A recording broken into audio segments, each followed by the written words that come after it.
Hello बच्चों, चलिए प्रश्न को समझते हैं। प्रश्न है आपके सामने की अभिक्रिया। या आपके सामने एक अभिक्रिया दे रखी है। देखिए यहाँ पर NO2, यहाँ पर Br और यहाँ पर जोड़ रखा है आपके बेंजीन डाइअज़ोनियम क्लोराइड, और ये ए के साथ अभिक्रिया करके आपको देता है यहाँ पर NO2, यहाँ पर Br।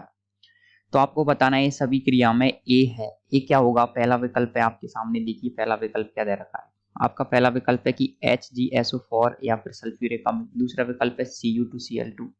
सी विकल्प है H3PO2 तथा H2O। चौथा विकल्प है आपके H प्लस और H2O। तो आपको बताना है कि आपके यहाँ पर ए क्या होगा। तो इस प्रश्न की जो मुख्य अवधारणा है वो ये है कि आपको पता होना चाहिए, क्या पता होना चाहिए कि यहाँ पर जो आपके यहाँ पर आपको क्रियाकारक दे रखा है और उत्पाद दे रखा है, तो आपको ये बताना है कि यहाँ पर जो ए है, ए किस प्रकार का अभिकारक होगा, ये आपको पता होना चाहिए। आपको प्रश्न की मुख्य अवधारणा ये है कि आपको एक ही जानकारी होनी चाहिए, ए क्या है। तो सबसे पहले आप देखेंगे आपके सामने क्या, देखिए आपके सामने जो अभिकारक है वो कुछ इस प्रकार का दे रखा है। इसमें क्या है आपके, देखिए यहाँ पर बेंजीन के ऊपर यहाँ पर लग रहा है पहली स्थिति पर NO2, और इसकी जो मेटा स्थिति है उस पर लग रहा है ब्रोमीन, और जो पैरा स्थिति है उस पर लग रहा है आपके बेंजीन डाइअज़ोनियम क्लोराइड। तो N2+Cl-, तो N2+Cl- ये जुड़ रहा है।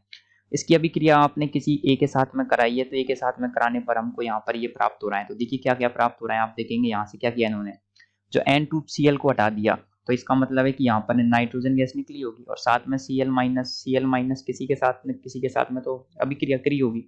और यहाँ पर आपके NO2 ऐसे की ऐसे बना हुआ है। जो आपके ब्रोमीन है, ब्रोमीन भी आपके मेटा स्थिति पर ऐसे की ऐसे बना हुआ है, लेकिन पैरा स्थिति से यहाँ पर N2 और Cl हट गया। ये किसकी सहायता से हो सकता है, चलिए देखते हैं। देखिए पहला विकल्प है HgSO4/H2SO4। तो सबसे पहले आप देखेंगे पहला विकल्प दे रखा है आपको HgSO4/H2SO4।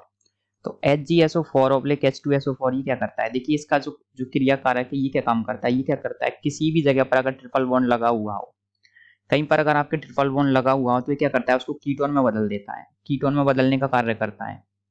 तो ये काम नहीं कर पाएगा।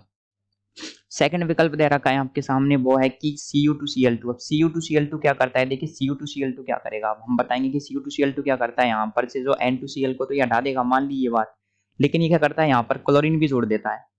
तो हमारे यहाँ क्लोरीन तो जुड़ी नहीं रही, और ब्रोमीन को भी हटा करके क्लोरीन जोड़ देता अगर इसको एक्सेस मात्रा में अधिक में ले लेते। तो यहाँ पर तो हमारे क्लोरीन नहीं है, यहाँ पर तो हमारे ऑलरेडी हाइड्रोजन जुड़ी हुई है, कुछ भी नहीं है यहाँ पर तो हाइड्रोजन के अलावा। तो सेकंड विकल्प आपके जो Cu2Cl2 वाला है वो भी आपके नहीं होगा। तो पहला विकल्प भी नहीं हुआ, सेकंड विकल्प भी नहीं हुआ। अब तीसरा विकल्प देखते हैं। तीसरा विकल्प दे रखा है आपके सामने कि H3PO2 तथा H2O। अब ये क्या करेगा, देखिए तीसरा विकल्प है आपके सामने, वो है H3PO2/H2O। तो यहाँ पर ये होता है आपके H3PO2 और H2O। देखिए ये क्या करता है, H3PO2 और H2 क्या करेगा, अब यहाँ पर ये काम की चीज है। देखिए तो देखिए ये क्या करता है, देखिए यहाँ से ये क्या करता है, ये इसका जो काम होता है वो ये होता है कि यहाँ से ये नाइट्रोजन होगी इसको अलग कर देगा, तो नाइट्रोजन अलग हो जाएगी। यहाँ से जो क्लोरीन है, यहाँ से इसको तोड़ सकते हैं आप H, और इसको तोड़ सकते हैं आप, इसको तोड़ सकते हैं आप H2PO2।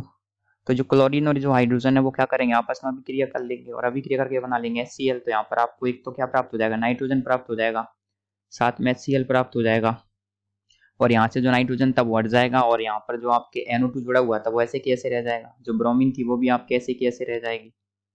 और देखिए यहाँ पर जो आपके H2PO2 और H2O था, देखिए कुछ इस प्रकार से हमको ये प्राप्त हो जाएगा। और जो आपके H2PO2 था वो किस में बदल जाएगा, H2PO2 बदल जाएगा आपके H3PO3 में।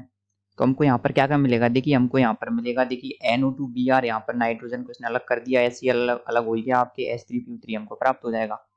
तो मूलतः जो आपके H3PO2 और H2 क्या करता है, ये तो क्या बदल जाता है आपके, ये बदल जाता है H3PO3 में। यहाँ से नाइट्रोजन गैस के रूप में अलग हो जाती है, ये अलग हो गई। इसके अलावा जो आपके HCl के तौर पर ये अलग हो जाता है। और देखिए यहाँ पर कोई ऐसा कोई समूह नहीं है जिसको ये जोड़ पाए, तो ये किसी भी समूह को यहाँ पर नहीं जोड़ता है। जो हमारी स्थिति होती है यहाँ पर केवल आपके हाइड्रोजन रह जाता है। तो हम हमारे उत्पाद में क्या दे रखा है, हमको उत्पाद में यही दे रखा है।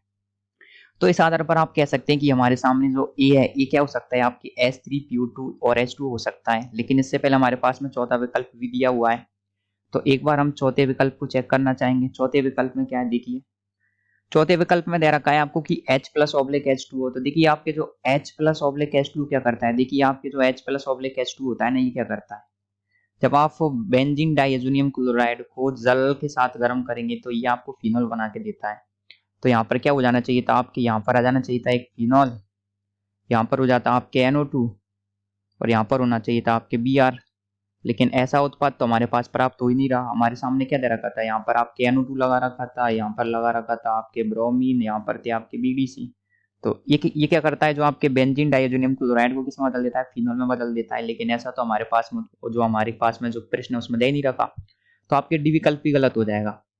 तो हमने यहाँ पर देखा कि आपके जो विकल्प दे रखे हैं, विकल्पों में क्या दे रखा था, सबसे पहले दे रखा था कि हमने ए विकल्प को चेक किया, HgSO4/H2SO4 की क्या करता है, HgSO4/H2SO4 एक काम करता है कि जो आपके ट्रिपल बॉन्ड होते हैं कीटोन, उसको कीटोन में बदल देता है। Cu2Cl2 क्या करता है, यहाँ पर आपके क्लोरीन लगा देता है, लेकिन वो भी गलत हो गया। फिर हमने आगे देखा तो तीसरे विकल्प को देखा, तीसरे विकल्प में पाया कि भाई हाँ, ये वाला जो विकल्प है वो कर सकता है, क्योंकि यहाँ पर इसने क्या किया, हाइड्रोजन को जोड़ दिया, यहाँ से नाइट्रोजन को हटा दिया, क्लोरीन को HCl के तौर पे अलग कर दिया, और H3PO2 बन गया आपके H3PO3। तो ये वाला जो हमारे जो प्रश्न है उसमें यही दे रखा है। चौथा विकल्प चेक किया तो चौथा विकल्प भी गलत है। तो इस आधार पर आप कह सकते हैं कि हमारे प्रश्न का जो सही उत्तर होगा वो आएगा आपके विकल्प C, H3PO2 तथा H2O। तो आशा करते हैं आपको प्रश्न का उत्तर समझ आया होगा। धन्यवाद।